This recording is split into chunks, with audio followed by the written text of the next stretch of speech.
बढ़ाते हुए अब हम चैप्टर 12 तक पहुंच चुके हैं। चैप्टर 12 एटम एक मजेदार सा चैप्टर है, छोटा सा छोटू चैप्टर है। कुछ ज़्यादा से ज़्यादा वीडियो लेक्चर्स में थियोरेटिकल 3 से 4 लेक्चर बनेंगे, न्यूमेरिकल्स पे शायद 1-2 लेक्चर बन जाए। जेईई नीट में 1 से 2 क्वेश्चन आते हैं। बस बहुत इंटरेस्टिंग सा चैप्टर, एकदम छोटा सा। 11th में स्ट्रक्चर ऑफ एटम पढ़ा था, उसके जैसा ही कुछ है, कुछ चीज़ें नहीं सीखनी है। तो मेरा नाम है दिनेश पाल, तो आइए सीखते हैं।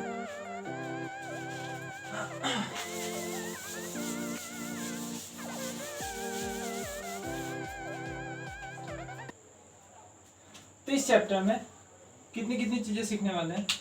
तो पहली चीज़ है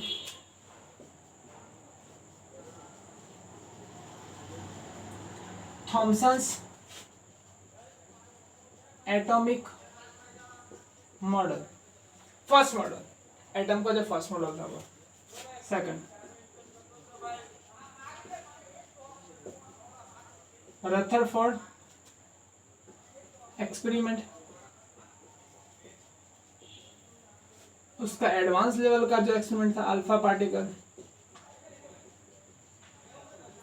scattering experiment,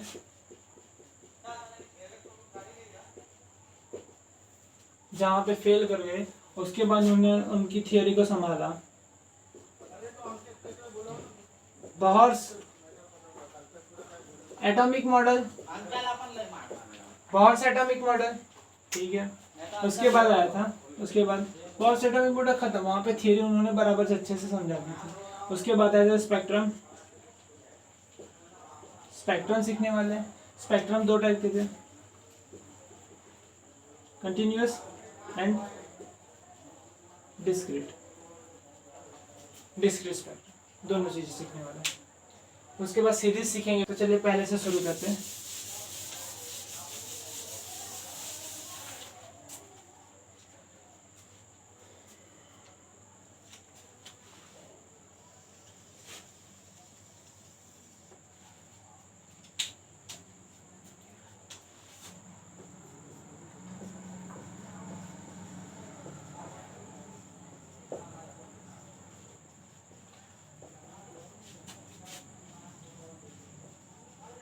Thompson atomic model. Thomson atomic model किसने दिया था? सर जे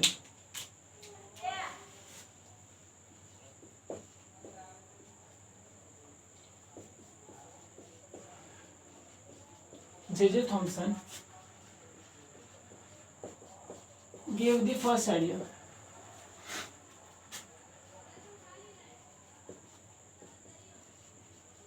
regarding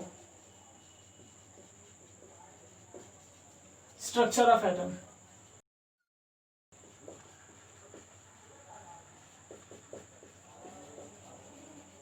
शुरुआत करते हैं एटम की।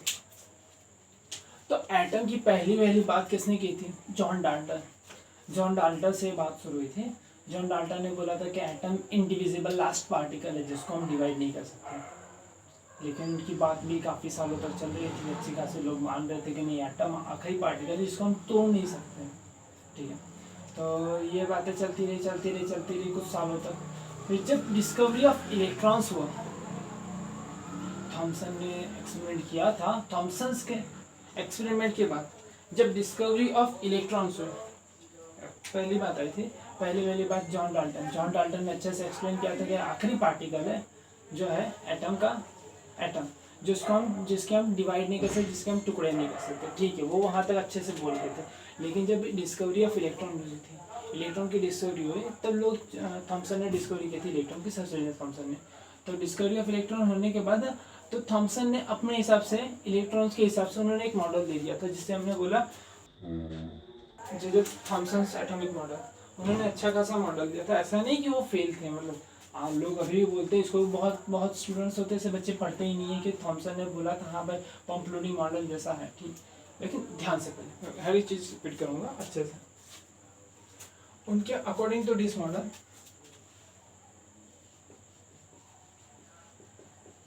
according to this model. बेटा अंडरस्टैंडिंग अलग होता है ना, फील अलग होता है। हर चीज को अच्छे से फील करो कि उस सिचुएशन में जब वो वहां पे थे तो उन्होंने इतनी बड़ी बड़ी बातें सोच रहे थे, ठीक है।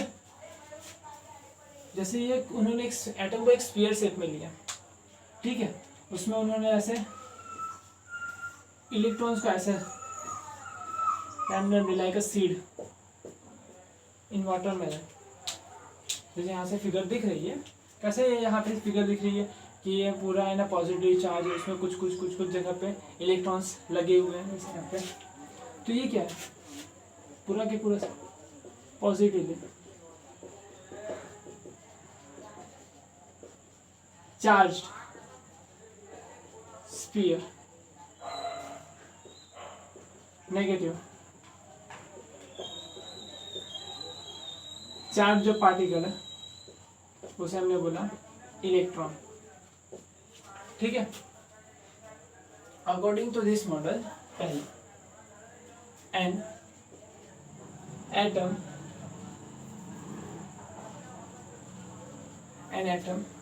is a solid sphere, is a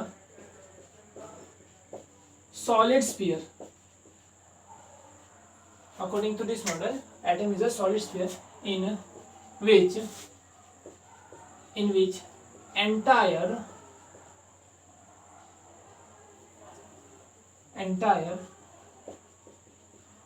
positive charge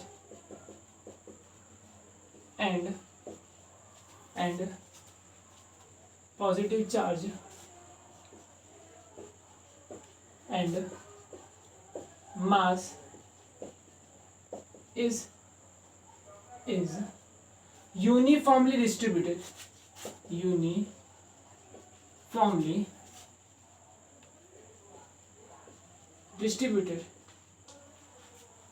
and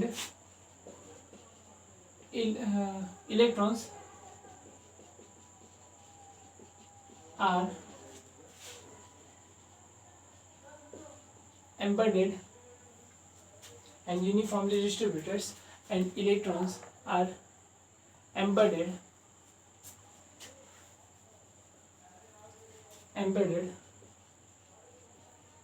like seeds in watermelon। ठीक है, दिखाई पड़ रहा है पूरा अच्छे से। उनके हिसाब से क्या था कि जो पूरा के पूरा स्फीयर है, पूरा के पूरा स्फीयर वो पॉजिटिव चार्ज का स्फीयर है, उसमें कुछ जगह पे इलेक्ट्रॉन्स रखे हुए। उनकी थियरी ये थी, उन्होंने ऐसा एक्सप्लेन कर दिया था। अच्छा, वो कुछ सालों तक लोग मानते थे, लेकिन थॉमसन के स्टूडेंट, सर जे थॉमसन के स्टूडेंट कौन थे? रथरफोर्ड ने एक एक्सपेरिमेंट किया था, जो अभी नेक्स्ट वही टॉपिक है रथरफोर्ड वाला। तो रथरफोर्ड ने जो एक्सपेरिमेंट किया था, वो एक्सपेरिमेंट के बाद है ना, ये अभी उस एक्सपेरिमेंट को समझा नहीं पाए थे कि ऐसा क्यों हो रहा है। फेलियर, यहाँ पे फेल कर गया वो।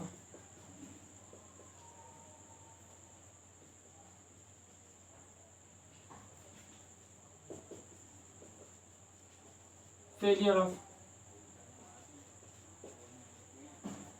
Thompson atomic model.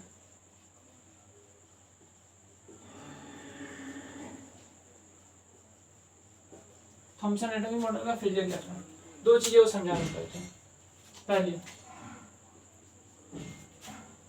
पहली बात यह थी कि जो रथरफोर्ड ने एक्सपेरिमेंट किया था अल्फा पार्टिकल का, रथरफोर्ड ने अल्फा पार्टिकल का स्कैटरिंग का एक्सपेरिमेंट किया था, वो नहीं समझा पाए थे। This model failed to explain the scattering of alpha particle. ठीक है, अल्फा पार्टिकल स्कैटरिंग एक्सप्लेन नहीं कर पाए थे। सेकंड थी, वो क्या नहीं समझा पाए थे?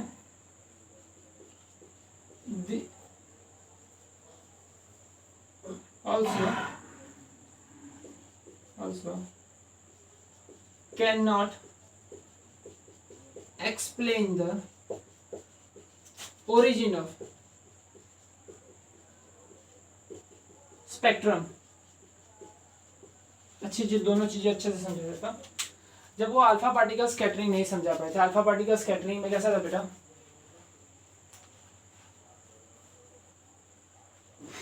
अल्फा पार्टिकल कि जैसे उन्होंने रदरफोर्ड का मॉडल था। ये टॉपिक्स अभी यहीं पे रहने का, अल्फा पार्टिकल स्कैटरिंग का एक्सपेरिमेंट देखते हैं तो करते हैं, ठीक है। पहले देख लेते हैं रदरफोर्ड।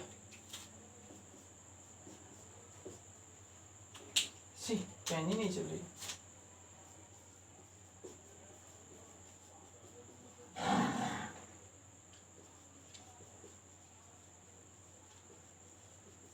रदरफोर्ड ने एक बेसिक सा एक्सपेरिमेंट किया था। रदरफोर्ड ने क्या किया था, यहाँ पे उन्होंने गोल्ड फॉइल ली थी। गोल्ड फॉइल हमने 10th में पढ़ा, 9th में पढ़ा था। 9th में इस तरीके से हिसाब से पढ़ा था।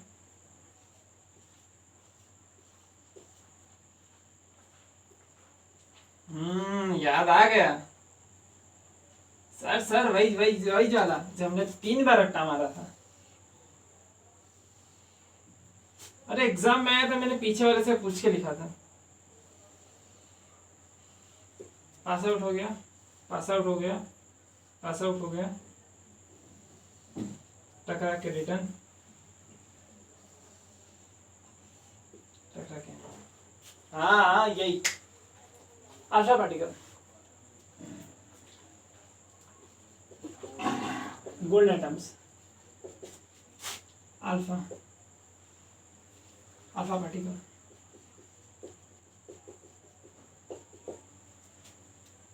ठीक है, सीधे सीधे अल्फा पार्टिकल जा रहे थे ज्यादातर, मोस्ट ऑफ अल्फा पार्टिकल। अब ये यहाँ पे सिर्फ ये रिजल्ट से सिर्फ इतना मिलता था, ये रिजल्ट से यहाँ पे सिर्फ एक बेसिक सा एक्सपेरिमेंट कर लिया, इतनी चीजें हो गई। लेकिन एग्जैक्ट है ना स्टैंडर्ड लेवल का एकदम हाई एक्यूरेटली आंसर उन्हें कोई चीज है ना, कोई डेटा नहीं मिल पाया था।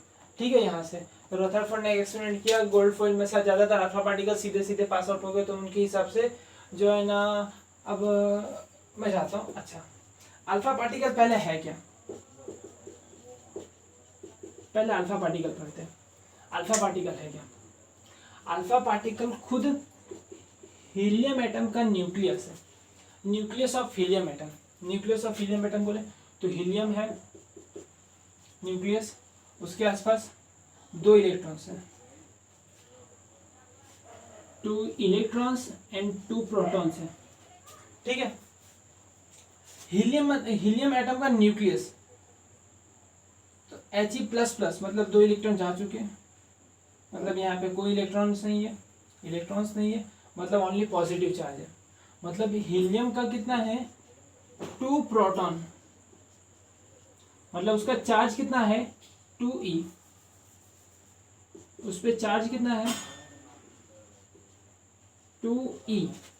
ठीक है, यहाँ पे फिर से फिगर ड्रॉ कर देता हूँ ऐसा।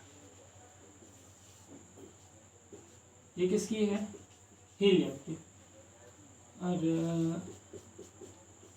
ये कौन है, He++। यहाँ पे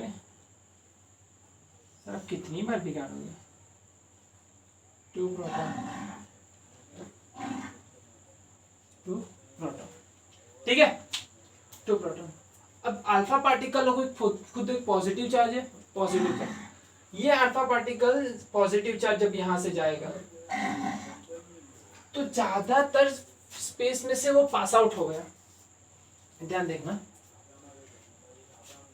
जो अल्फा पार्टिकल है, अल्फा पार्टिकल खुद एक पॉजिटिव चार्ज है, खुद एक पॉजिटिव है। ठीक है, अभी पॉजिटिव चार्ज है, एटम में से ज्यादातर एटम में से सीधे पास आउट हो गया।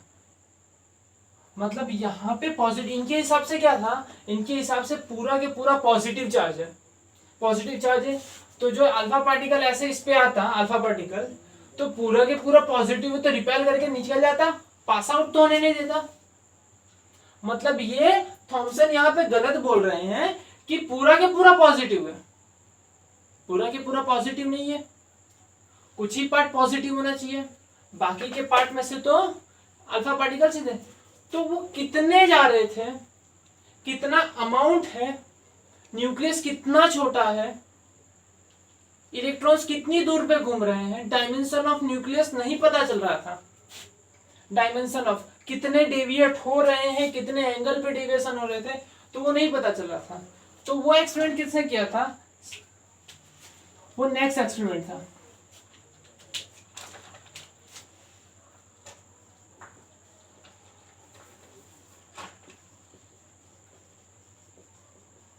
Alpha particle scattering experiment.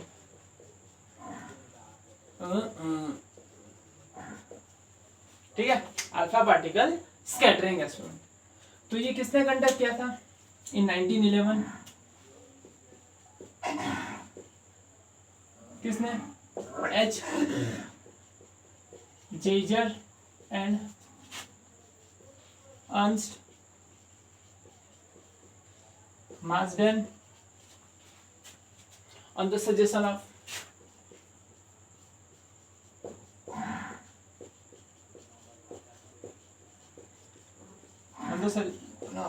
Rutherford conducted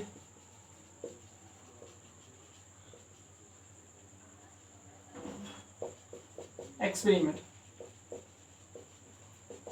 अच्छा ठीक है, ये दोनों किसके स्टूडेंट थे? H Geiger and S Marsden, students of रथरफोर्ड।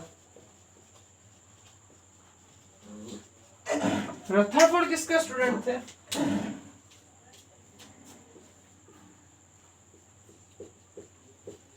Student of Thomson. ठीक है, स्टूडेंट ऑफ थॉमसन। तो इन्होंने क्या किया, इन्होंने एक अच्छे तरीके से, ढंग से, अच्छे तरीके से क्या किया, इन्होंने पहले एक बिस्मथ एक सोर्स लिया जहाँ से उन्हें अल्फा पार्टिकल की बॉम्बार्डिंग करनी है, अल्फा पार्टिकल को भेजना है। ठीक है, उन्होंने लिया 83 बिस्मथ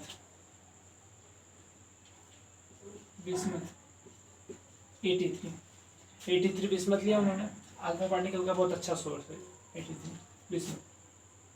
तब उन्होंने इसको कवर किया। पहले क्यों कवर किया कि उसमें से सब डायरेक्शन में से अल्फा पार्टिकल्स निकल रहे हैं। ठीक है, और मुझे कुछ ही अमाउंट में अल्फा पार्टिकल चाहिए, कुछ ही डायरेक्शन में चाहिए, सीधे एक बीम चाहिए अल्फा पार्टिकल की। ठीक है, तो यहाँ से सभी डायरेक्शन में अल्फा पार्टिकल निकले, लेकिन मुझे कैसा अल्फा पार्टिकल चाहिए, सीधा जाने वाला। तो यहाँ से ऐसे ऐसे निकल रहा होगा टेढ़े मेढ़े, यहाँ से ऐसे भी निकल रहे होंगे, यहाँ से ऐसे भी निकल रहे होंगे। तो इसको एक बीम बनाने के लिए क्या किया, आगे है ना ब्रिक्स लगाएंगे।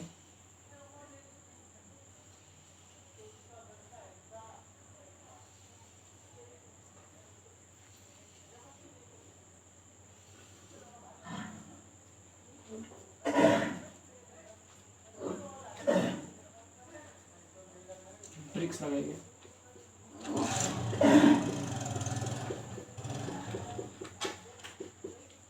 Lead BRICS,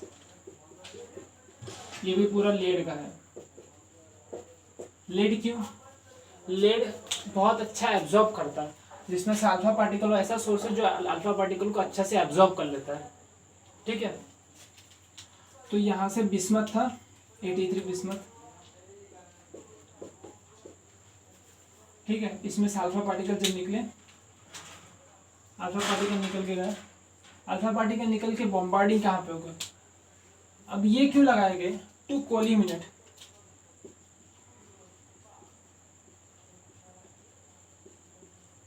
beam of alpha particle, alpha particle की एक बीम बनाने के लिए।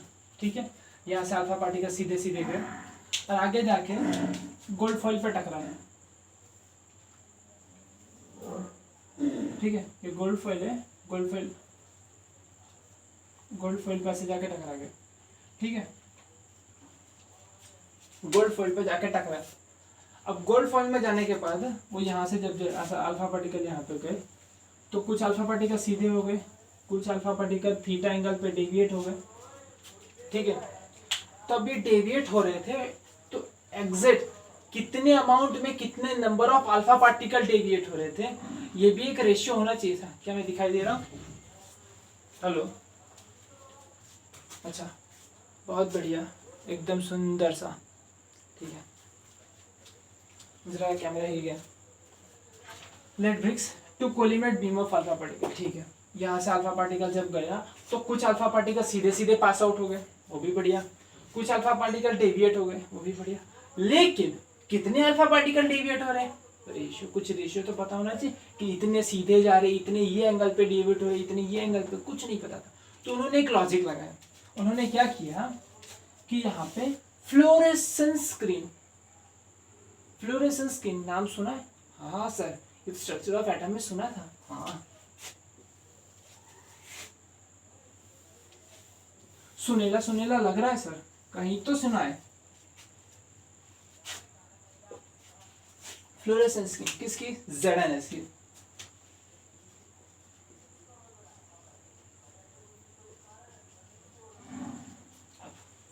उसकी प्रॉपर्टी क्या है ZNS की? जब अल्फा पार्टिकल वहां पे टकराएगा, मान लो अल्फा पार्टिकल सीधे जाने की जगह पैसे डेविएट होके यहाँ पे जा रहे, ये सीधा जा सकता था और यहाँ पे ऐसे डेविएट होके यहाँ पे गया, तो जैसे ही यहाँ पे टकराएगा वहां पे क्या प्रोड्यूस होगा? लाइट, फ्लैश, एक लाइट है, फ्लैश प्रोड्यूस होगा वहां पे, अच्छा सा फ्लैश होगा, माइनर सेकंड के लिए, ज़्यादा भी नहीं। जैसे कि यहाँ पे आपको दिख रहा है अल्फा पार्टिकल सोर्स बिस्मथ है। बिस्मथ को ना लेड बॉक्स से कवर किया है, उसमें से एक छोटे से होल में से, छोटे से छेद में से वहाँ से क्या निकल रहे हैं? अल्फा पार्टिकल्स निकल रहे हैं। वो अल्फा पार्टिकल को कोलिमिनेट करने के लिए मैंने बीच में क्या लगाया? Lead bricks. उसमें से होल में से अल्फा पार्टिकल एक सीधी लाइन में पास हो रहे हैं, बीम्स बना रहे हैं। चार्ज ऑफ अल्फा पार्टिकल कितना होता है? +2e, और मास ऑफ अल्फा पार्टिकल है 4u। अल्फा पार्टिकल निकलने के बाद, वहाँ से निकलने के बाद, बीम बनाने के बाद, वो सीधी बीम एक थिन गोल्ड फॉइल पे जा रही है, जैसे आपको यहाँ पे दिख रहा है, एकदम पतली। हमने कितनी ली थी? 2.1 × 10⁻⁷ मीटर, इतनी थिन हमने गोल्ड फॉइल ली थी। अब वो वहाँ से अल्फा पार्टिकल निकलने के बाद मोस्ट ऑफ अल्फा पार्टिकल सीधे सीधे पास आउट हो जा रहे हैं, और कुछ अल्फा पार्टिकल दूसरी डिफ्लेक्ट होके फ्लैश प्रोड्यूस कर रहे हैं। कितना बढ़िया सा फ्लैश हमें दिख रहा है यहाँ पे। फ्लैश क्यों प्रोड्यूस कर रहे हैं? क्योंकि वो जिंक की है ना, ZNS की है ना, सरफेस से जाकर टकरा रहे हैं फ्लोरेसेंस स्क्रीन से। ये सारा एक्सपेरिमेंट वैक्यूम चैम्बर के अंदर किया जाता है। वैक्यूम चैम्बर के आने का एक रीज़न यूँ है कि जो एटमॉस्फेयर के मॉलिक्यूल्स हैं, एयर में जो मॉलिक्यूल्स प्रेजेंट होते हैं, वो यहाँ पे कोई भी रिएक्शन में पार्टिसिपेट नहीं करते, वो कोई डिस्टर्बेंस प्रोड्यूस नहीं करते हैं यहाँ पे, ठीक है। यहाँ पे मोस्ट ऑफ अल्फा पार्टिकल सीधे सीधे पास आउट हो गए थे। कुछ अल्फा पार्टिकल ये जितने भी डिफ्लेक्ट हो रहे हैं लेस देन 90, और यहाँ पे ये भी जो डिफ्लेक्ट हो रहे हैं वो ग्रेटर देन 90 है। आई थिंक आप समझ में आ गया तो किस हिसाब से फ्लैश प्रोड्यूस कर रहे हैं। अभी यहाँ पे न्यूक्लियस के जो मिड में से पास होने वाली एक्सिस, और वहाँ से जो गया तो उसमें स्कैटरिंग एंगल बना रहे हैं, दिख रहा है आपको? तो वो फ्लैश वहाँ पे प्रोड्यूस हुआ, उसे डिटेक्ट करने के लिए, उसे ऑब्जर्व करने के लिए, उसे देखने के लिए, बहुत माइक्रोस्कोपिक लेवल की बात है, तो उसे देखने के लिए मैंने वहाँ पे लगाया डिटेक्टर। यहाँ पे मैंने क्या लगाया? Detector, microscope.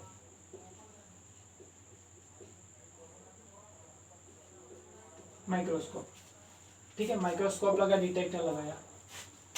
अब माइक्रोस्कोप ने डिटेक्टर लगाने का फ़ायदा क्या मिला मुझे? माइक्रोस्कोप और डिटेक्टर लगा दूंगा तो उसकी वजह से ये फ़ायदा मिला, तो क्या हम यहाँ पे कितने अल्फा पार्टिकल यहाँ पे जा रहे हैं उसे हम काउंट कर सकते हैं। To count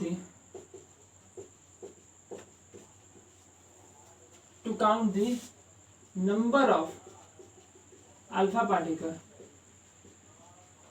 deviate at theta angle. यहाँ पे कितने अल्फा पार्टिकल इस एंगल पे डेविएट हो रहे हैं हम निकाल सकते हैं, ठीक है। मान लो ये है तुम्हारा θ1, तो θ1, ठीक है। कुछ अल्फा पार्टिकल यहाँ पे दिख रहे हैं θ2 पे, कुछ अल्फा पार्टिकल ऐसे जा रहे हैं θ3 पे, सब में अलग अलग होगा। यहाँ पे मान लो N1 जा रहे हैं, यहाँ पे कितने अल्फा पार्टिकल गए N2 और यहाँ पे कितने अल्फा पार्टिकल गए N3, ठीक है। θ1 θ2 θ3 sorry N1 N2 N3 R, ये क्या है? Numbers of alpha particle.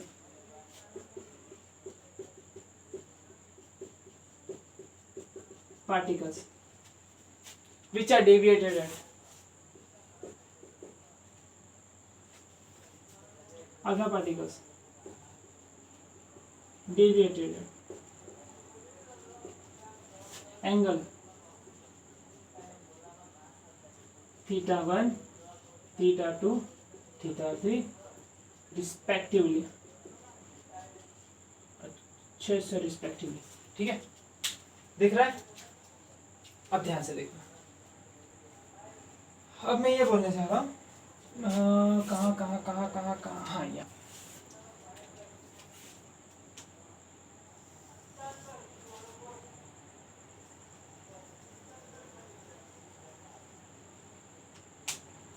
ये तुम्हारा सेंटर लाइन और ये अल्फा पार्टिकल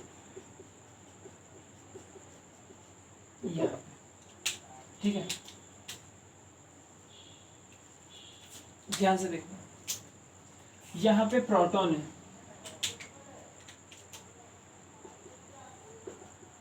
मतलब ये पॉजिटिव है।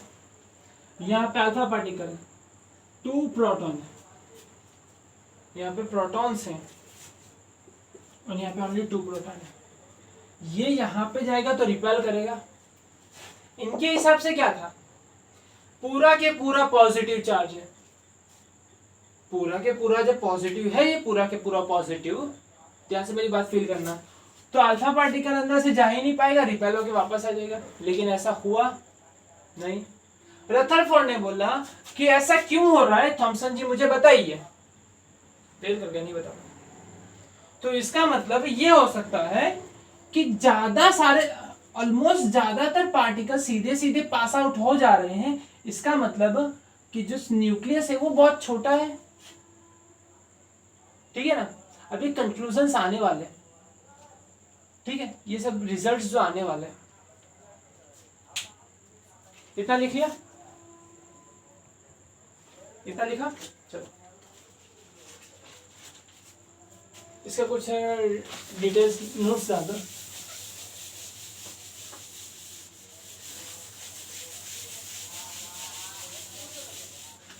रखा दो, चलिए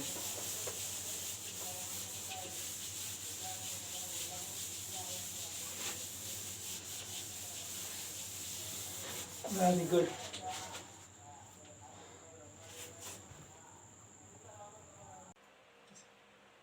यहाँ तक हमने देख लिया। अब इसके बारे में कुछ आगे हम नोट सीखने देते हैं कि इसमें जो एक्सपेरिमेंट किया था इसमें कौन कौन सी चीज़ें इंपॉर्टेंट थी, क्या क्या डेटा रखा गया था, कौन सी चीज़ें रखी गई थी। तो हेडिंग ऑफ नोट्स,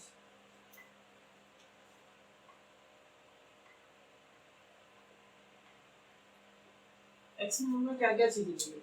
पहले आती है energy of alpha particle. Alpha particle की भैया एनर्जी कितनी थी, कुछ सफिशिएंट एनर्जी से फेंका गया होगा। नीचे एक फिगर ड्रॉ करता हूँ,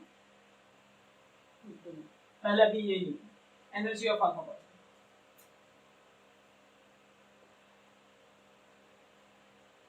एनर्जी ऑफ अल्फा पार्टिकल कितनी है, 5.0 मेगा इलेक्ट्रॉन वोल्ट को 7.7 मेगा इलेक्ट्रॉन वोल्ट। एनर्जी कितनी है, 5.0 to 7.7 mega electron. Second thing, gold foil हमने पतली लिखी, कितनी पतली, द गोल्ड। अच्छा, गोल्ड का एटॉमिक नंबर याद है, गोल्ड का एटॉमिक नंबर है 79। the gold foil is so thin as it contain only single layer of atom.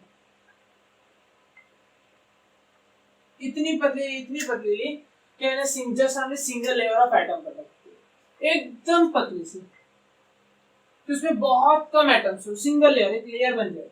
कितनी थिकनेस उसकी थी?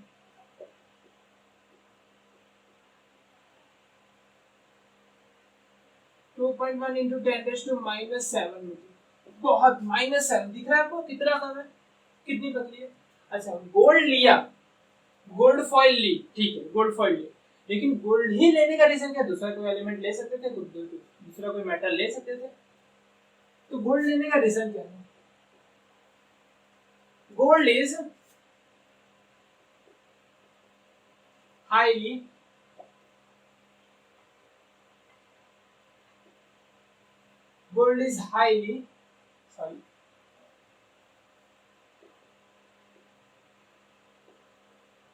highly malleable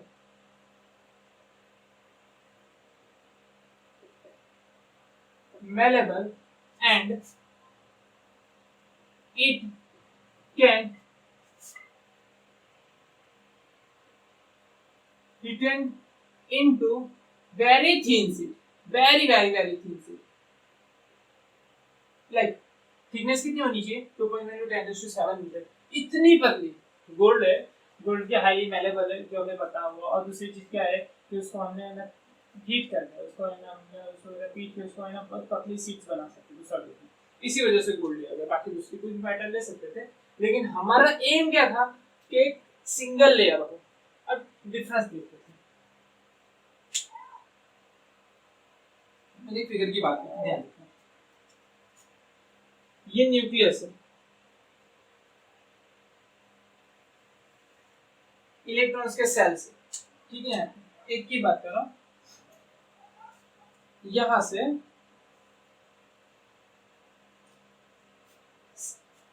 एक लाइन जो मैंने अज्यूम की है, जो passes through centre of nucleus, nucleus से पास कर रही है, ठीक है।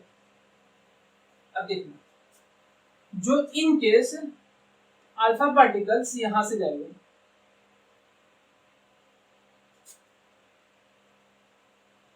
कोई प्रॉब्लम नहीं, अल्फा पार्टिकल निकल गए यहां से।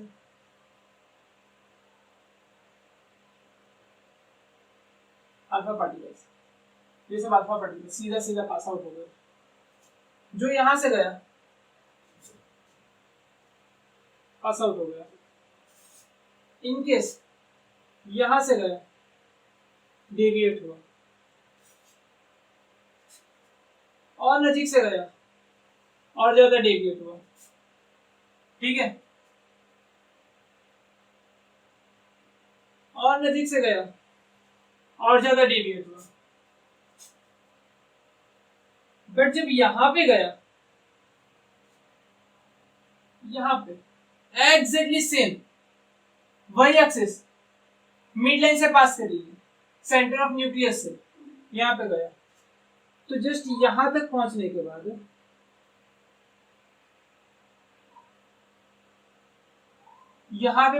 वो गया अपनी एनर्जी से।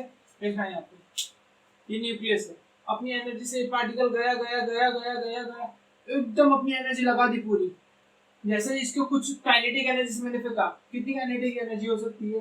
5.0 इलेक्ट्रॉन मेगावोल्ट, 7.7 इलेक्ट्रॉन मेगावोल्ट, ठीक है। यहाँ से इतनी एनर्जी से फेंका, इसने रिपल्सन शुरू किया। पहले रिपल नहीं कर रहा है, अभी गया रिपल्सन शुरू, स्पीड घटती गई, फाइनली जाके एकदम नजीक पहुंचने लगा, यहाँ पहुंचा, उसकी वेलोसिटी 0 हो गई, रुका माइक्रोसेकंड के लिए, फिर रिटर्न हो गई। मतलब यहाँ पे जो है ना मैग्नेट, यहाँ पे ना लाइक एक फील्ड है, यहाँ पे ना न्यूक्लियस के चार्ज के आसपास है ना एक क्लाउड्स है इलेक्ट्रॉन्स के, उस क्लाउड को चीरता हुआ अंदर तक गया, अल्फा पार्टिकल अंदर तक गया, बट पॉजिटिव चार्ज के रिपल्सन की वजह से, अंदर का न्यूक्लियस टोटली पॉजिटिव चार्ज है, उसके रिपल्सन की वजह से वो रिवर्स बैक कर गया वापस वहां से अल्फा, ठीक है। कुछ डिस्टेंस पे गया, ठीक है। कुछ डिस्टेंस पे जाया और जाके वहां से तुरंत वापस हो गया। अब इतना समझ में आया अच्छे से, इतना फील हुआ, फील हुआ। अब देखना ये चीज हो रही है। अब मैं ये वाला समझाता हूँ कि गोल्ड फॉइल पतली लेने का रीजन क्या है, थिकनेस के साथ क्या रिलेशन करता है। एक गोल्ड फॉइल लिए,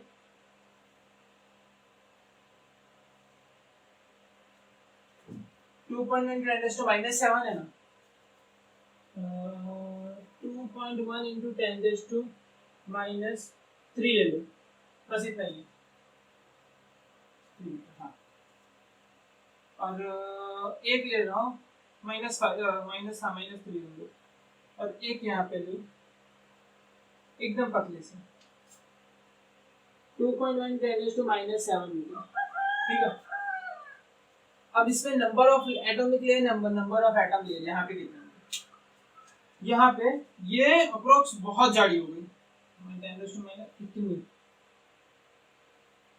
और ये बहुत पतली। इसमें नंबर ऑफ लेयर एटम के लेयर कितने होंगे, सिंगल पे मान रहा हूँ, ठीक है। न्यूक्लियस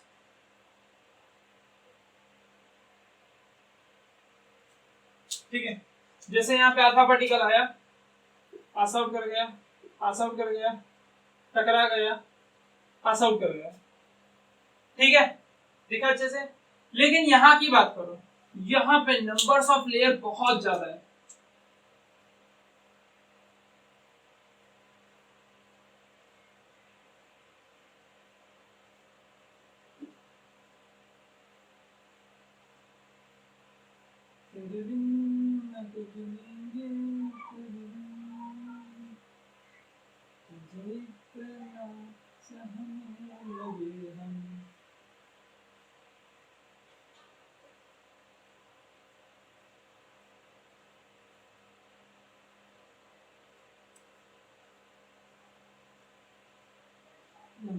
इतना ज्यादा रखने वाला छोटा कर देंगे,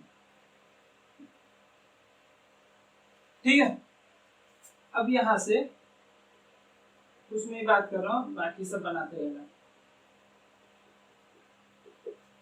जैसे यहाँ से अल्फा पार्टिकल गया,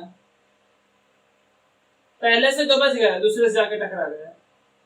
अल्फा पार्टिकल पहले से बचा, दूसरे से बचा, यहाँ से जाके टकरा गया, ठीक है। तो यहाँ पे जो रिजल्टेंट बाहर आने वाला अल्फा पार्टिकल है, वो रेशियो कम हो गया, वो रेट कम हो गया, ठीक है।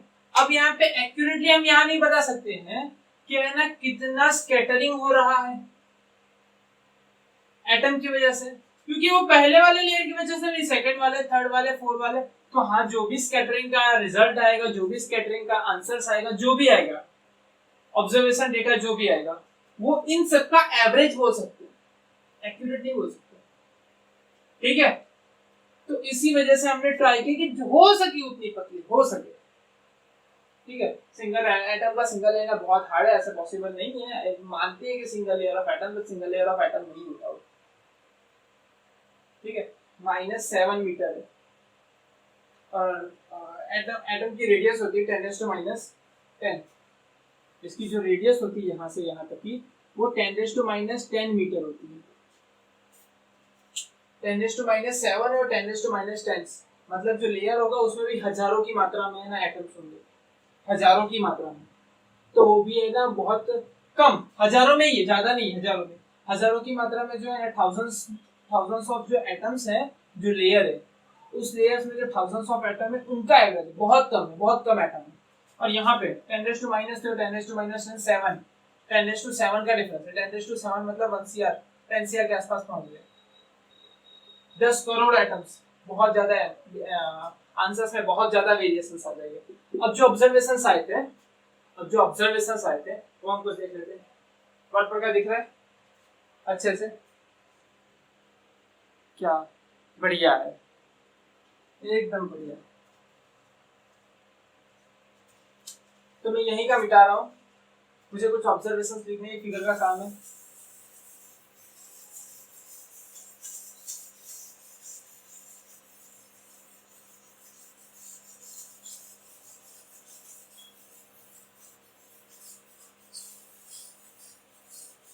चलता हूँ दुआओं में याद रखना।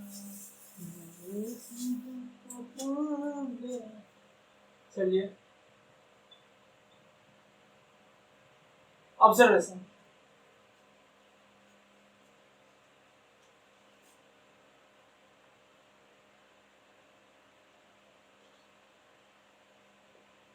ऑब्जर्वेशन जो जो चीजें ऑब्जर्व की थी, पहली चीज most of alpha particle, most of alpha particle approx 99%, 99% deviated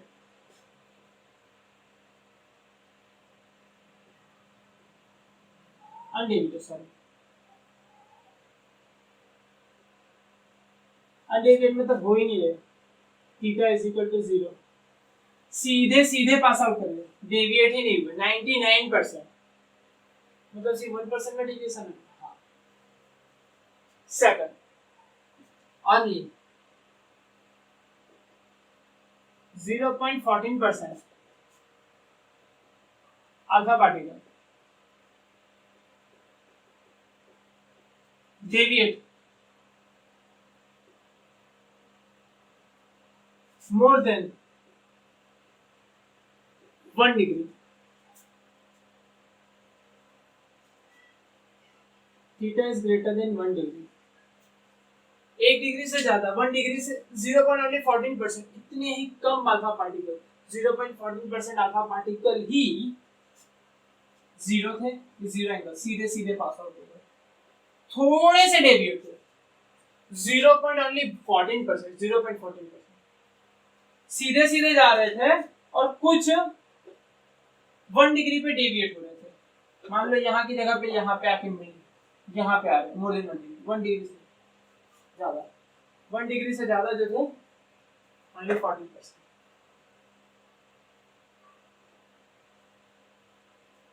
third,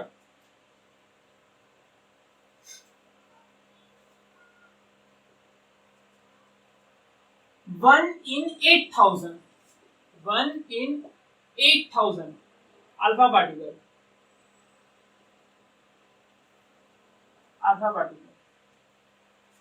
deviates more than 90 degree, theta कितना जाता है,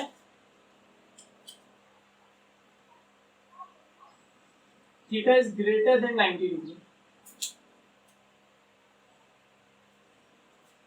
1 in 8,000, 8,000 अल्फा पार्टिकल की जो बॉम्बार्डिंग की, तो उसमें से एक ऐसा अल्फा पार्टिकल निकला जिसका है ना डेविएशंस ग्रेटर देन 90 था। 90 मतलब कैसे है, ये सीधा सीधा और ये यहाँ पे नीचे इस तरह, ठीक है, यहाँ पे गए टकराने के बाद ऐसा हो गया, कुछ ऐसे भी आते हैं, यहाँ पे भी आते हैं, देखो ये 0, ये कुछ 1 डिग्री, 45 डिग्री, 60, 70, 90, 90 पे डेविएशंस हुआ ग्रेटर देन 90, 110, 120, 150, 180, 180 ये रहा रिटर्न बैक, ठीक है।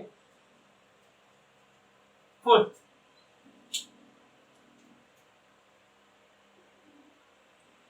One in 10⁶ alpha particle, 1 in 10⁶ alpha particles deviate at angle 180 degree, theta कितना है exactly 180 degree, reverse back 10⁶ alpha particles में से 1, सिर्फ एक ही अल्फा पार्टिकल ऐसा निकला, 10⁶ मतलब कितना 1 CR, 1 करोड़ अल्फा पार्टिकल की बॉम्बार्डिंग हुई, तो उसमें से एक अल्फा पार्टिकल आएगा जो रिटर्न आ सकता है, तो तुम एज्यूम कर लो कि जो न्यूक्लियस है वो कितना छोटा है, सारे के सारे पास आउट हो जा रहे हैं, सिर्फ ओनली 1 अल्फा पार्टिकल ऐसा निकला कि जो रिटर्न आ रहा है, 0.14% का ऐसा है जो है ना 1 डिग्री से ज्यादा डेविएट हो रहा है, ठीक है, क्लियर हुआ। चलिए तो कंक्लूजन पे जाते हैं। कंक्लूजन ऑफ एक्सपेरिमेंट करने के बाद उसमें से क्या क्या कंक्लूजन्स निकले थे। देखिए जैसे देख सकते हैं आप कि thin layer of gold foil है, कितने मॉलिक्यूल्स दिख रहे हैं यहाँ पे, कुछ ही मॉलिक्यूल्स ऑफ एटम दिख रहे हैं यहाँ पे, ठीक है। और लेयर कितना है, लेयर में मॉलिक्यूल्स किस हिसाब से है ना, एटम्स किस हिसाब से अरेंज है, और ये एटम अरेंज है। इनमें इतनी पतली फॉइल ली थी 2.1 × 10⁻⁷ थिकनेस की, मीटर की। अब वो इतनी पतली थिकनेस थी तो मैंने बताया था कि उसमें थाउजेंड्स ऑफ मॉलिक्यूल्स होंगे लेयर्स में। अब थोड़ा जूमिंग करके दिखाता हूँ। पॉजिटिव चार्ज सेंटर मैंने आसपास है ना इलेक्ट्रॉन्स का बताया था, और है ना कुछ अल्फा पार्टिकल डिफ्लेक्ट हो रहे हैं, आपको दिख सकता है यहाँ पे। मोस्ट ऑफ अल्फा पार्टिकल तो सीधे सीधे पास आउट हो जा रहे हैं।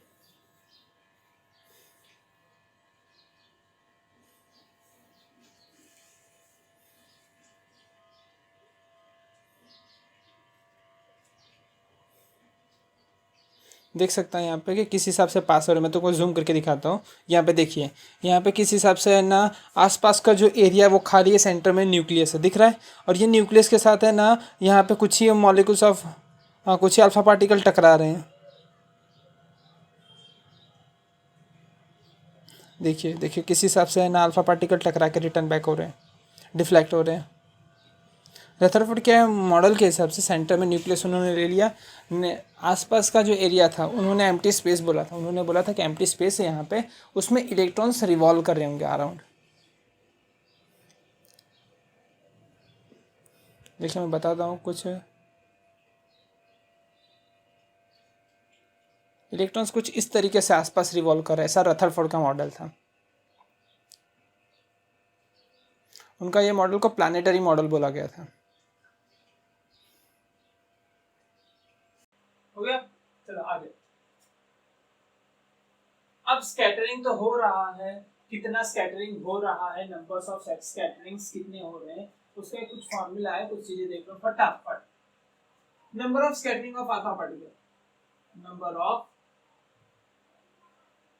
Scattering of alpha particle, alpha particles scattered है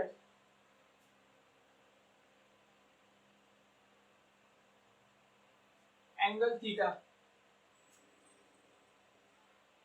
angle theta, number of scattering of alpha particles scattered at angle theta. चलिए कि मान लो यहाँ पे मेरे को एक एंगल पे निकालो, ये सीधे जा रहे हैं, चलो ठीक है। मुझे एंगल 30 पे मुझे मेजर करना है कि 30 एंगल पे कितने डेविएट हो रहे हैं पहला। फिर मुझे और एक देखना है कि ना 60 एंगल पे कितने अल्फा पार्टिकल वहां पे जा रहे हैं, 90 पे कितने जा रहे हैं, 30, 60, 90, 45, ये सब मुझे देखना है। तो फॉर्मूला है, नोट कर लेना ये formula, n is equal to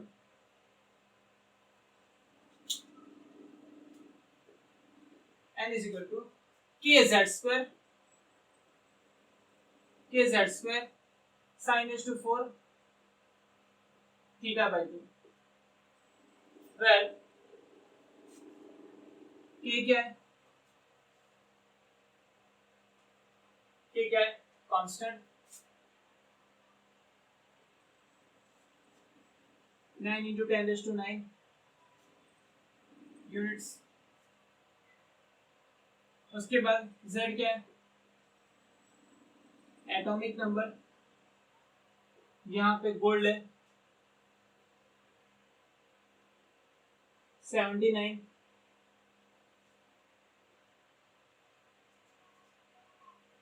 n क्या है, नंबर ऑफ अल्फा पार्टिकल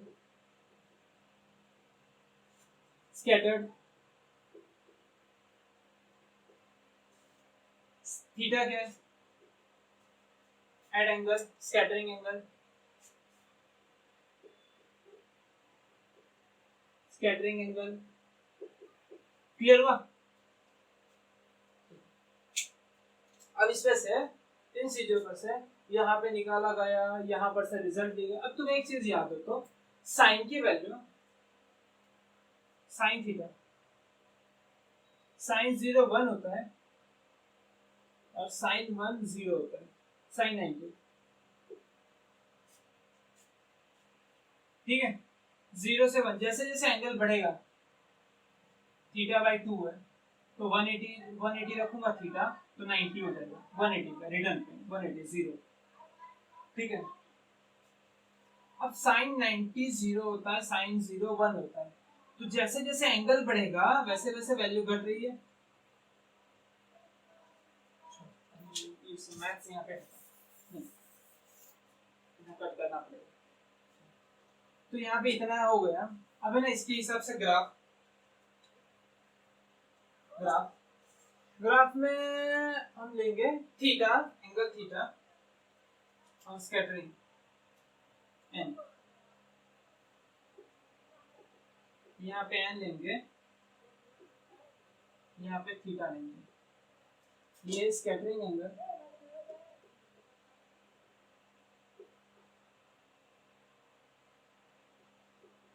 और N number of alpha particles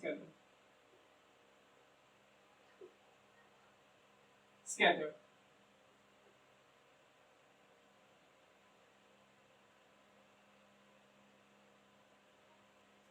number of alpha particle scatter. ठीक है, अब ये ग्राफ कैसा आया, जब मैंने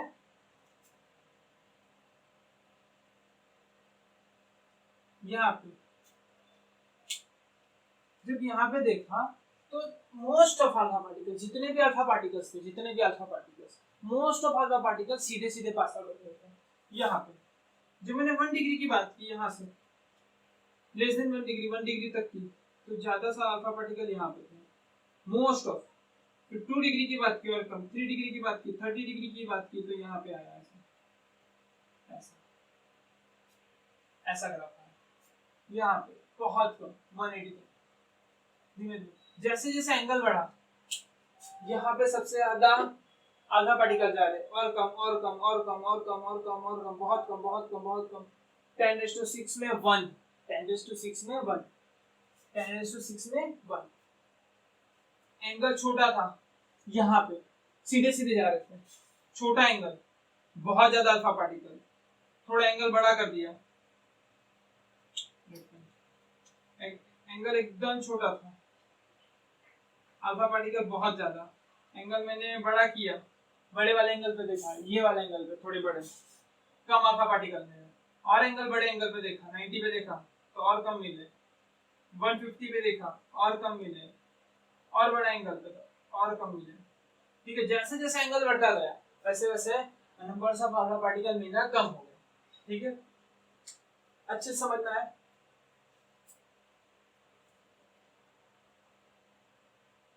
क्लियर हुआ? डेफिनेटली। चलो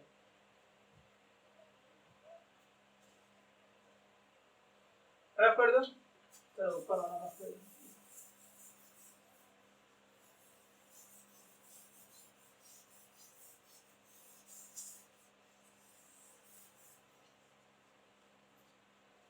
शायद थिकनेस में मेरी एक बात रह गई थी,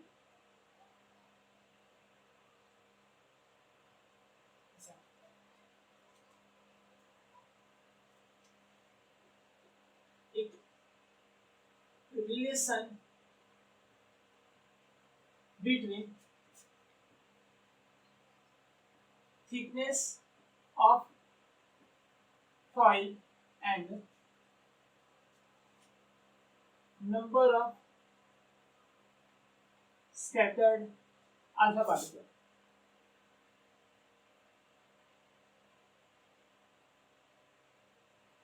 ठीक है,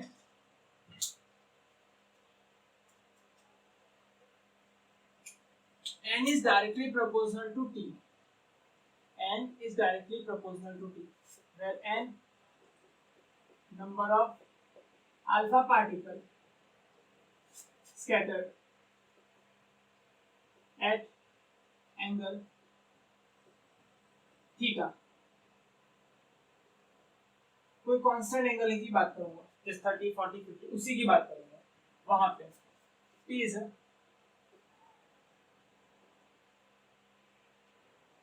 thickness of foil, thickness of foil, ज्यादा की ज्यादा थिकनेस, ज्यादा डेविएशन, ज्यादा स्कैटरिंग, कम थिकनेस कम स्कैटरिंग, स्कैटरिंग कम होगा। फील हो रहा है, समझ में आ रहा है? मतलब टी को नीचे ले लो, n by T is equal to constant. बहुत अच्छा रिजल्ट। यहाँ पे एक ना एक एमसीक्यूज बनता है। यहाँ पे अच्छा सा सवाल है, जे नीट लेवल्स के एक एमसीक्यू यहाँ बन जाता है। तो यहाँ पे मैं ऐसा लिख सकता हूँ n1 by t1 is equal to n2 by t2। ठीक है, हो गया है? रफ कर दो, चलो रफ कर रहा हूँ।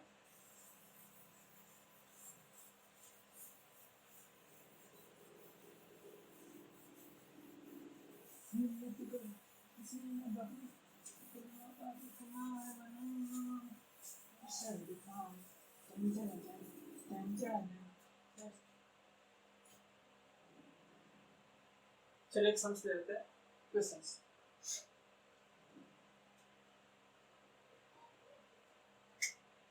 If the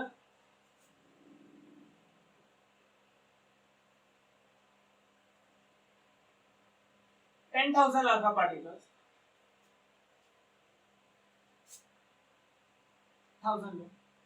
10,000 alpha particles deviated at angle 60, find the number of alpha particles. Find the number of alpha particles deviated at angle 90 degree. चलिए, n का फॉर्मूला क्या था? n is equal to k z square sin raise to 4 theta by 2। चलिए, तो यहाँ से पहले हम n1 और n2 दोनों निकालेंगे। n 60 ले लेते हैं। n 60 is equal to k z square sin raise to 4 60 by 2। n 90 ले लेते हैं। n 90 k z square sin raise to 4 90 by 2। ठीक है, अब क्या करेंगे? n60 की वैल्यू हमें पता है कितने हो रही है? 10⁶, सॉरी 10,000। तो हम इन दोनों का रेशियो ले लेते हैं। तो kz स्क्वायर मर गया, n60 by n90, n60 by n90 sin raise to 4 90 by 2 कितना हो गया? 45। sin रेज़ टू 4 45 डिग्री और sin रेज़ टू 4 60 बाई 2 30 हो गया। sin raise to 4 30 degree. n90 चाहिए, n90 यहाँ पे, ये यहाँ पे। n60 कितना है? 10,000 sin 90। अच्छा, पहले इधर एक काम करो, ये यहाँ पे n60 10,000 रखो और n90 ऐसे ही रहने दो। sin 45 1/√2 1/√2 sin 30 हाफ, दोनों का रेज़ टू 4 बाहर ले लो, रेज़ टू 4। देखना, इस √2 ने 2 को √2 से मारा, इस √2 ने 2 को √2 से मारा, √2 ऊपर से लगा है।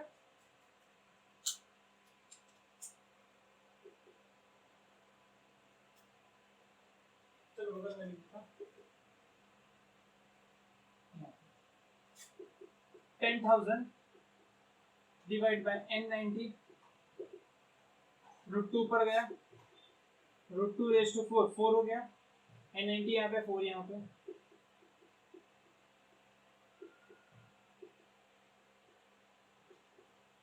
ठीक है,